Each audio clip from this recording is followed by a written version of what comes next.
Hello, my name is Bubs, I'm an artist, and I like to hear myself talk, and today I'd like to hear myself talk about the people who inspired me to make YouTube videos. While I have publicly stated I made my first ever video on a whim to just try something different, and maybe foster an audience that I could funnel to my comic, I have actually wanted to be a YouTuber since I first saw Markiplier making his Amnesia compilations. Yeah, I was there before the FNAF days. Humble brag. Seriously though, I looked up to him a lot as I grew up, mostly because I needed a role model to restore my faith that adult men were not inherently evil, but eventually being an art tuber seemed more and more appealing due to a beautiful roster of insanely talented folks that I got the pleasure of discovering. So today, I'm finally going to reveal the names of the people who are indirectly to blame for this channel, the proverbial giants upon whose shoulders I stand. This will be a non-exhaustive list of the people that inspire me, mind you. There are tons of creators that I really look up to and who have had an influence on me and my art over the years, but for now, I'll focus on the biggest ones. And while I talk about what they mean to me, I shall be making some fan art. I don't do fan art a lot, especially for other artists, because if I'm honest, I get really in my head about whether it's better than what they could do, but that's not really the point of fan art.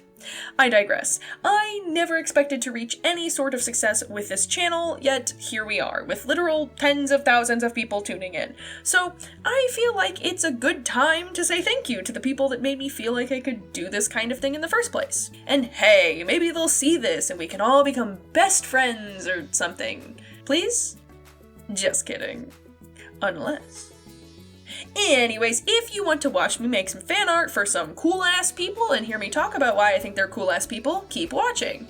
Whether you'll be drawing with me, working on a different craft, getting some homework or chores done, or you're actually just sitting down to watch the video, make sure you have a refreshing beverage so you can stay hydrated. Hydrate or dihydrate, team. Also, while I am fairly confident you've probably heard of these people because they are all much bigger than I am, on the off chance that you've never found these people's content, links will all be in the description. If you aren't already doing so, check them out and give them some love. Now, let's go! Lavendertowne. I feel that it is only right to start off with the person that everyone has already sussed out as a major inspiration of mine. I mean, just look at our art side by side, and it should not be surprising to you that Lavendertowne heavily influenced my comic art style.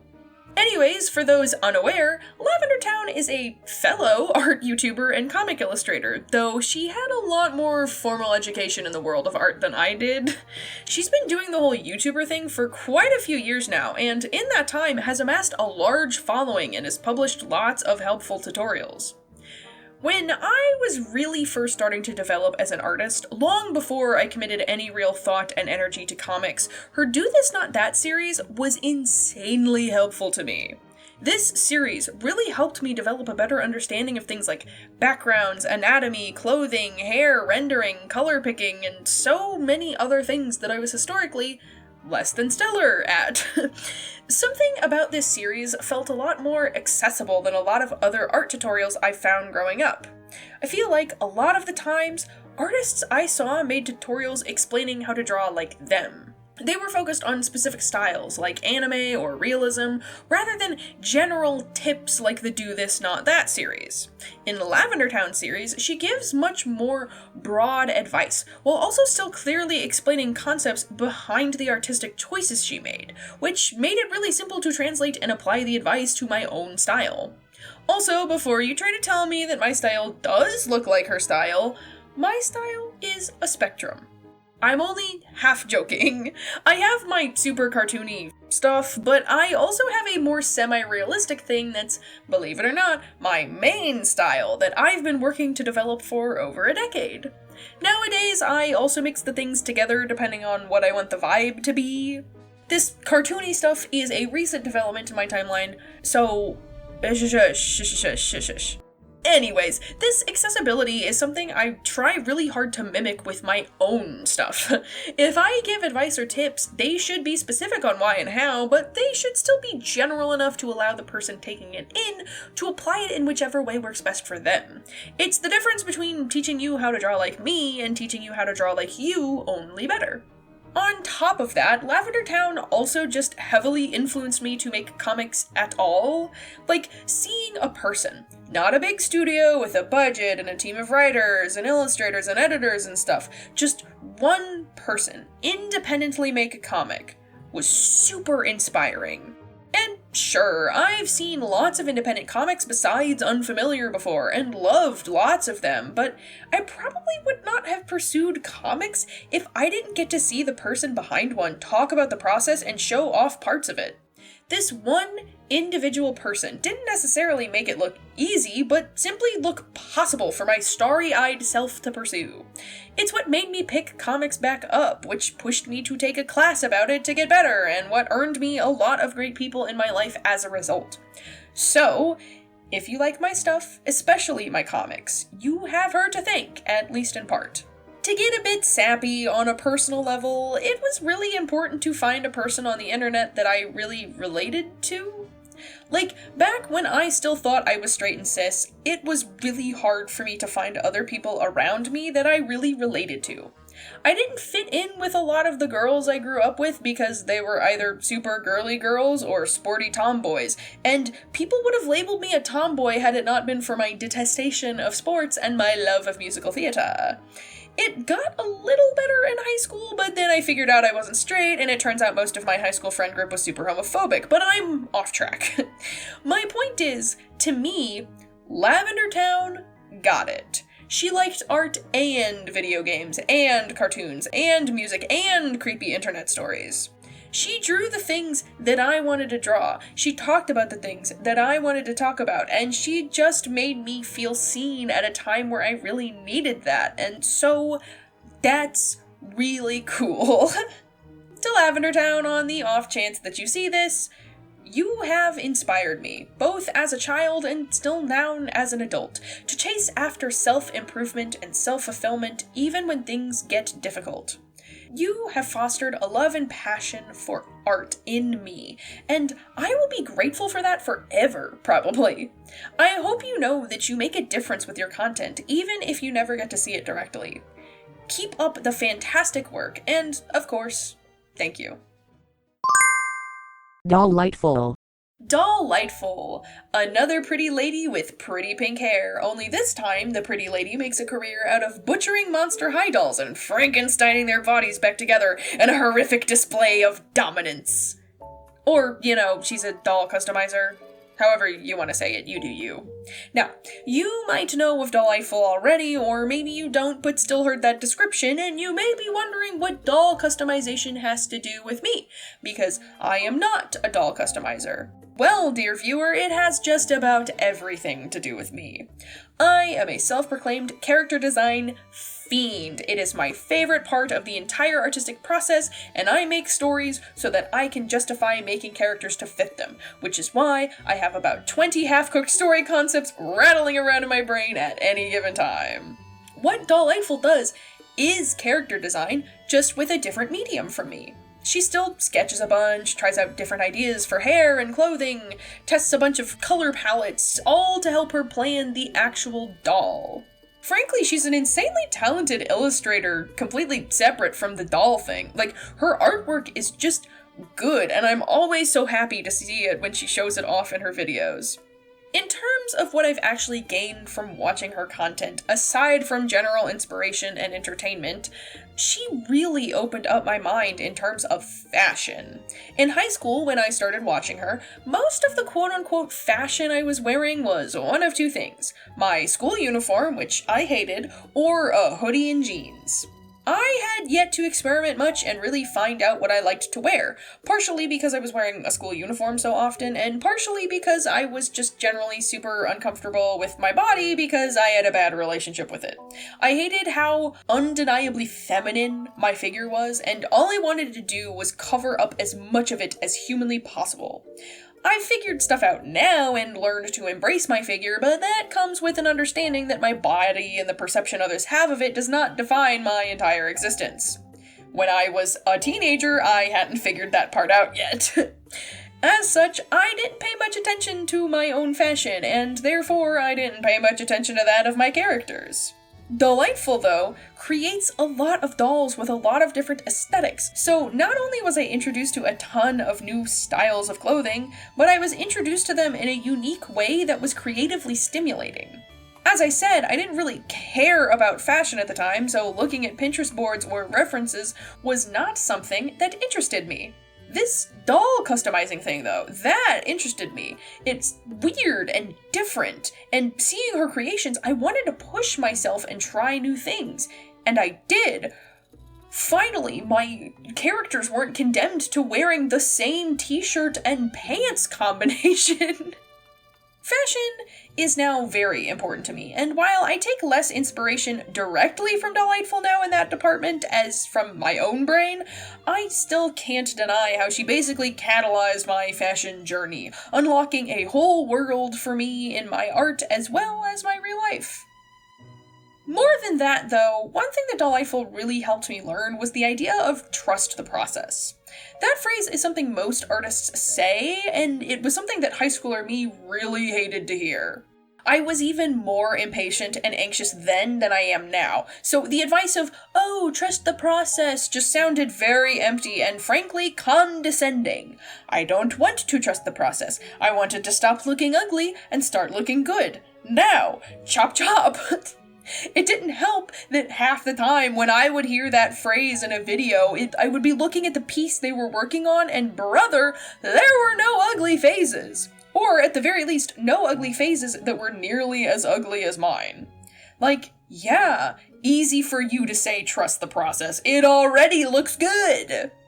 But with Dollightful, that concept, trusting the process, it's something incredibly integral to each one of her projects. There's a lot of deconstruction to get down to a blank canvas prior to her actual customization work, which requires things like pulling out old hair plugs and erasing all the pretty doll makeup. Depending on how extreme the customization is, there can be stages where the doll is half made up of webs of jewelry wire armature and popsicle sticks. If that's not a trust the process moment, I don't know what is. Even more crucially to me, however, is that she taught me to trust myself, not just the process. Plenty of Dollightful's process has her taking drastic actions that require commitment, like drilling holes into her project's face or cutting off body parts. God, this really does sound bad when you say it out loud. But really, committing to big decisions like that can be scary, but she does them anyway to achieve her vision. She doesn't give up when things get hard or tedious or questionable. She keeps going until the doll in her head, or the closest approximation of it, ends up on her table. That tenacity and confidence is something I really admired and aspired to when I first started watching her, and, in all honesty, also admire and aspire to now. I still really look up to her as a model to keep going, even when the project gets frustrating or looks wonky, because, after all, you can't make it better by giving up. So, to Dollightful, if you see this, your work is incredible, your heart is big, and your wardrobe is enviable.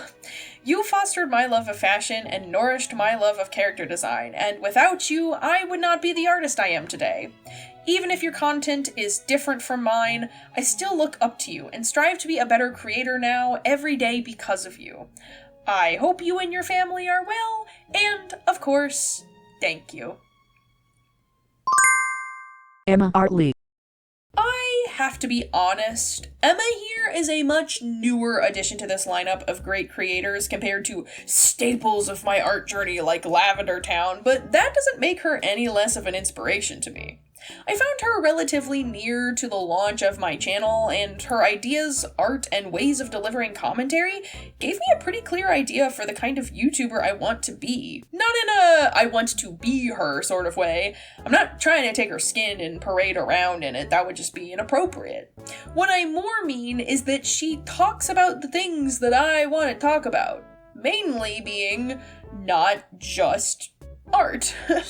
See, Emma does draw in every video, at least all the ones that I've seen, but she falls more under the umbrella of a commentary channel than strictly an art channel. And that's always what I've wanted to be. Like, I like to talk about art and make art and remake art, but I also want to be able to talk about other random things that interest me.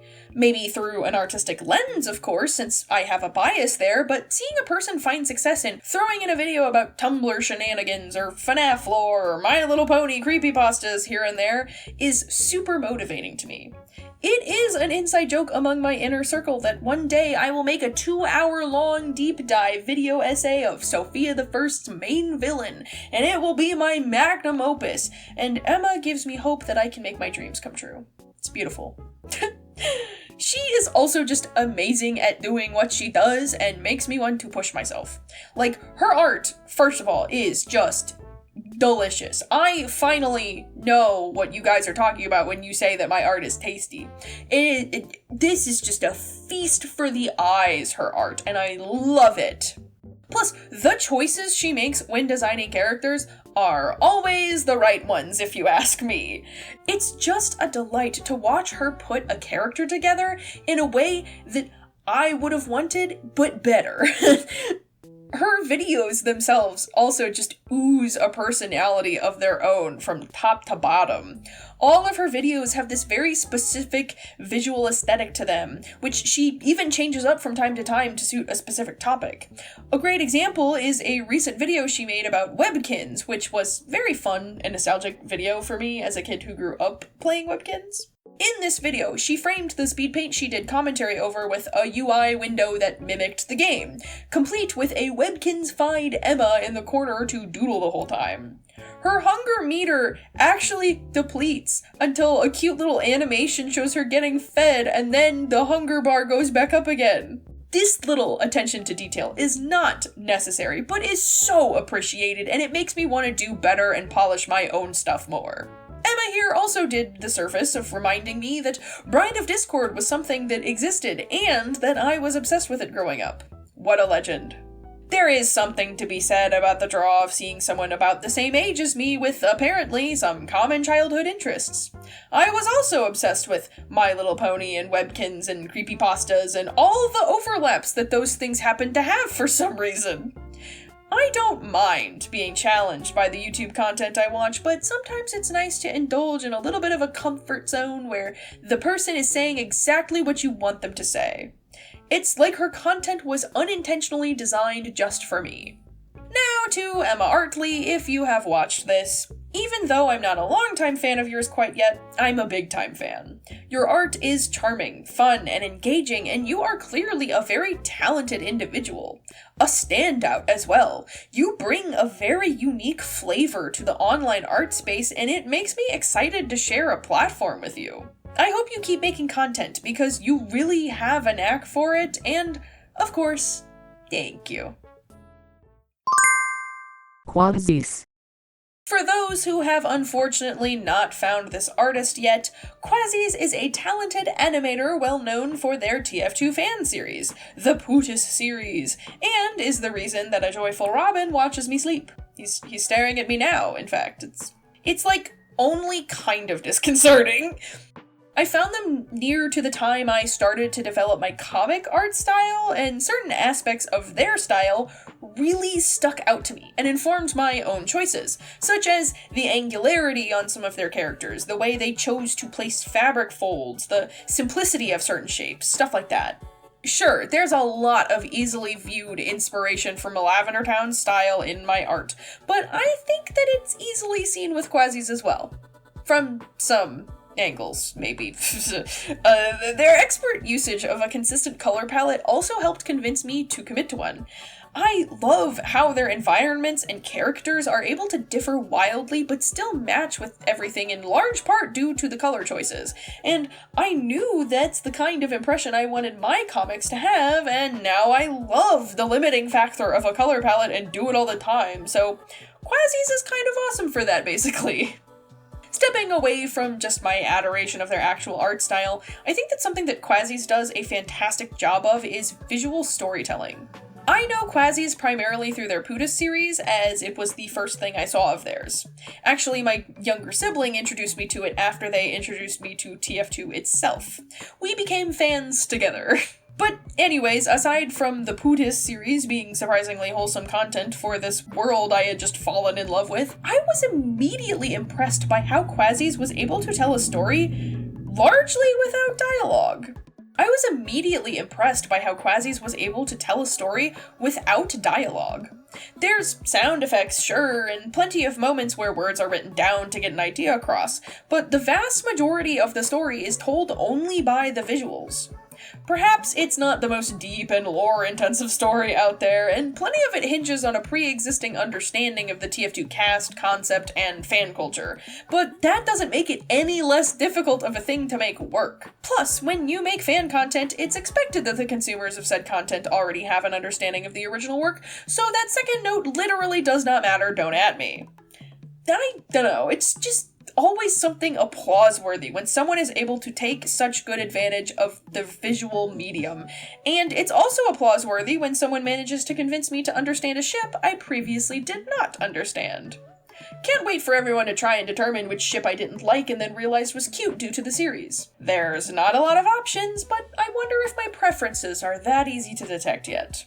Anyways, time for my little letter to Quazies, on the off chance that they are watching. Not only have you provided me and my sibling with a vessel for entertainment and quality time, but you serve as a fantastic example to me as an artist. Your style, along with your evident passion, gave me a sort of lighthouse to look to for inspiration at a time where I wasn't sure what kind of artist I wanted to be, and the success you have found with your projects is something that is also very inspiring. I am proud to have my very own Pootis to pat throughout the day, and I hope to see you continue reaching new heights of success in the future. And, of course, thank you. Drawfee. I intentionally saved these guys for last, though certainly not least, and did so for a couple reasons. For one, I am very scared of actually showing this piece, and retention goes down as the video continues, so less people will actually be seeing this in the event of it being an abomination. For some reason, I chose to try and accurately draw actual, real people's faces only in my style, and I have never been confident in my abilities to do such things, yet this one kind of felt like the most important one to do right because of my connection to this damn show. So I really bit myself in the ass here. Oh, yeah, I said I did it for a couple reasons. The other reason I wanted them to be last is because I have the most to say about them. So, for the unawares, though I have infinite doubts that you've heard of me before you've heard of them, Drawfee is a group of 4 lovely artists that make a living off of taking their audience's dumb ideas and making even dumber drawings.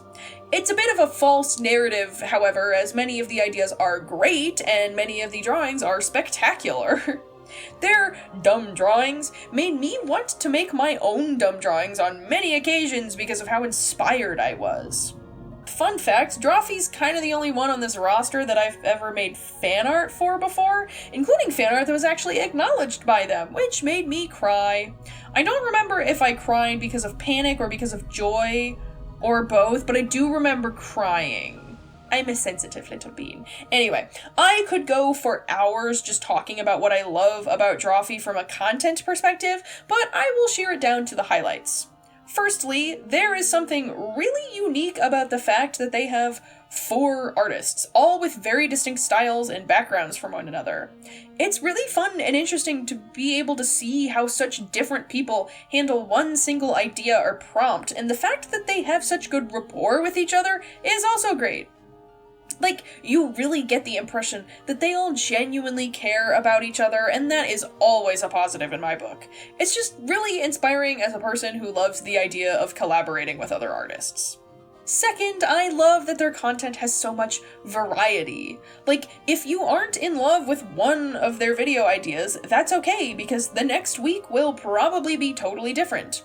They cover such a broad range of topics, ideas, concepts, all with their unique style of a sort of pseudo-art podcast, which is really fun and chill. I never get worn out on a certain topic, and they're constantly introducing me to new ideas and challenges that I want to try and interpret alongside them. I like that they don't let themselves get pigeonholed, and it's something that I definitely want to emulate with my own content. Plus, now they have the Drawtective series, which is just one of the most impressive things I've ever seen, genuinely. Julia clearly puts so much time, thought, energy, and passion into conceiving of and creating each season, and as a fellow person that chooses to make things way harder for myself than they would ever need to be, I am inspired, to say the least. I have genuinely spent time before practicing backgrounds with the sole motivation being, what if I could make my own Drawtectives one day? I can't do that if I can't draw backgrounds. Thirdly, I admire them as people. It's more than they are impressive artistically, business-wise, time management-wise, that sort of thing. Obviously, they are all great creators, but their commitment to giving back is beautiful. They spend so much time raising money for important causes, and that's not something that everyone can or even wants to do. The fact that they utilize their platform for something greater is amazing, and I think it is indicative of a gaggle of good-hearted folks. This is the last little bit that I'll say, but it's also going to be very personal and probably a little sad, so bear with me. All of the channels I've talked about today have brought me comfort and joy, obviously, but Drawfee probably did more for me than the others.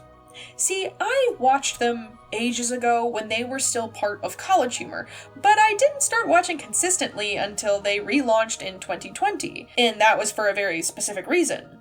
See, 2020 was very hard for me, as it was for everybody, but, you know, it was definitely a bummer to miss out on celebrating my 18th birthday with my family and friends. I never got to wear my prom dress, or sing at my final choir concert, or accept my diploma and honors plaque in front of everyone.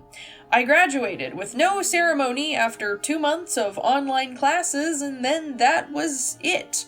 Until I moved off for college, where I didn't get to go to club meetings or dorm parties, or really even in-person classes, at least not without a mask and social distancing.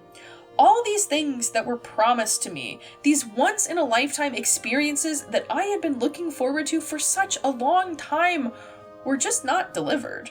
I couldn't make friends because of how scarce socializing opportunities were. I was miles away from home with no car or easy way to get back and visit, and I lost a lot of friends to my coming out around the same time.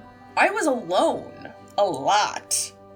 I've dealt with varying degrees of depression for my entire life, but that period of time was one of the worst stretches by far, and I was really considering giving up on art, leaving it behind as a silly fragment of my childhood so that I could focus on my science degree. But Drawfee changed a lot of that for me. Drawfee was just about the only thing that made me feel less alone at the time, the one consistent bright spot that never failed to comfort me. It was basically like an on-demand friend group that I could laugh with whenever I needed to feel like there was some other people in the room with me. Friends I could draw with and that helped me find a passion and love of art again. Obviously, I don't really know them as people. They weren't and still aren't actually my friends, but I felt like I was included in something, and without that, I genuinely am not sure I would have made it through my first year of college, or the next, and even if I did, I probably would have followed through on my desire to give up on art to focus on the science stuff.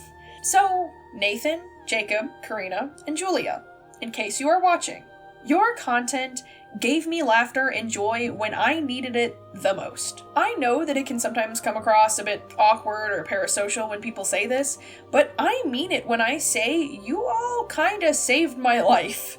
Or at the very least, you saved the passion and the joy that I receive from art, and in that way, your content has allowed me to inspire and entertain other people. Keep doing what you're doing, because you're doing great, and I hope I drew you all well. And, of course, for the final time in this video, thank you so much.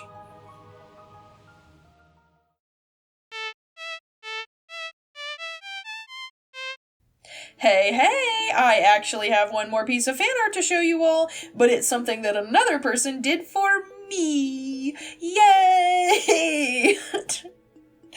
Today's fan art feature comes to us courtesy of Weird Individual on Blue Sky. The lovely Indy drew my persona, and boy do I look good. There's just a lot about this that I love. The subtle rendering, the blush work all over, the beautiful messiness of the hair, the energy of the pose and the face, the way you drew the teeth. All of it. Moi. 1,000 mois. This style is just so nice to look at, and I'm sad this doesn't have more likes because they'd be very well deserved. Thank you so much to Indy for this piece, and if you would all do me the favor of going onto Blue Sky and giving him some love, that would be fantastic. The link to his Blue Sky page will be in the description. Go there. Do it. That is a command. I have become a dictator. Go. And that's all I've got. Thanks for watching to the end.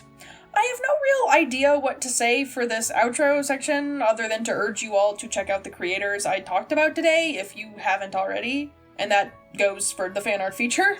They are all super talented and super chill, so highly recommend their content.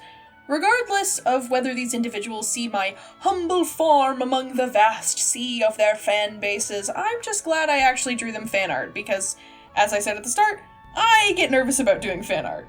I really liked the end results, at least, and I hope that, if anything, they see the art and they also like it. Anyways, I'll let you go now. Thanks again for watching. Try your best to carve out some me time for yourself today. Drink lots of water, and most importantly, remember that you matter. Bye! Emma Artley. Hey, that's me. I don't know if I actually do a good Baldy impression, but I certainly do it anyway.